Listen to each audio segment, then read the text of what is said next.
वो जिसने आधे हिंदुस्तान पर आधी सदी तक हुकूमत की, जिसके नाम से दुश्मनों के दिल कांप उठते थे, जिसके फैसलों से लाखों जिंदगियां बदलती थीं, वही औरंगजेब अपने आखिरी दिनों में एक टूटे हुए इंसान में तब्दील हो गया था। तख्त था, ताज था, ताकत थी, लेकिन अंत में रह गया था सिर्फ पछतावा, पश्चाताप और तन्हाई। क्या आपको पता है कि मरने से पहले औरंगजेब ने खुद को पापी कहा था? क्या आप जानते हैं कि उसने अपनी कब्र के लिए सिर्फ 4 रुपए 2 आने छोड़े थे?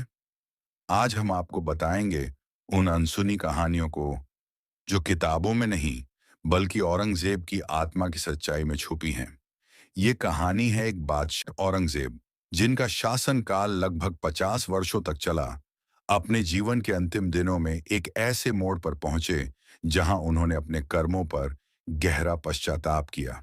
इस वीडियो में हम औरंगजेब के अंतिम दिनों की उन अनसुनी कहानियों को साझा करेंगे जो इतिहास के पन्नों में कम ही दर्ज हैं। औरंगजेब ने अपने बेटे आजम शाह को एक पत्र में लिखा था कि उनकी कब्र पर कोई मकबरा न बनाया जाए और उन्हें सादगी से दफनाया जाए।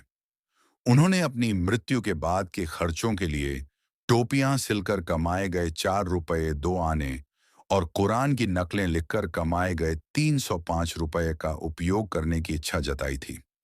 अपने अंतिम दिनों में औरंगजेब ने खुद को पापी कहा और अपने बेटे कामबख्श से कहा कि उन्होंने जो कर्म किए हैं उनके लिए उन्हें अल्लाह से माफी नहीं मिलेगी।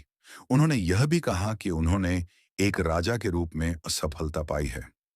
औरंगजेब की मृत्यु 3 मार्च 707 को अहमदनगर, महाराष्ट्र में हुई थी। उनकी अंतिम इच्छा के अनुसार उन्हें खुल्दाबाद में शेख जैनुद्दीन साहब की दरगाह के पास दफनाया गया। उनकी कब्र सादगी का प्रतीक है, जहां कोई भव्य मकबरा नहीं है। औरंगजेब ने अपनी वसीयत में लिखा कि उन्होंने जो पाप किए हैं उनके लिए उन्हें अल्लाह से क्षमा नहीं मिलेगी। उन्होंने अपने बेटे आजम शाह से कहा कि वे उनकी कमाई से एक चादर वली हजरत हसन की दरगाह पर चढ़ाएं और कुरान की नकल से कमाए गए पैसे गरीबों में बांट दें। औरंगजेब ने अपनी बेटी जेबुन्निसा को 20 वर्षों तक सलीमगढ़ किले में कैद में रखा। यह निर्णय उनके कठोर धार्मिक दृष्टिकोण और जेबुन्निसा की सूफी विचारधारा से असहमति के कारण लिया गया था।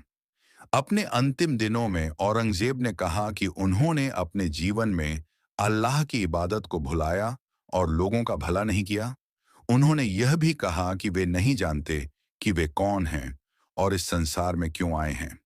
औरंगजेब के अंतिम दिनों की ये कहानियां हमें यह सिखाती हैं कि सत्ता और शक्ति के शिखर पर पहुंचने के बाद भी अंततः इंसान को अपने कर्मों का सामना करना पड़ता है।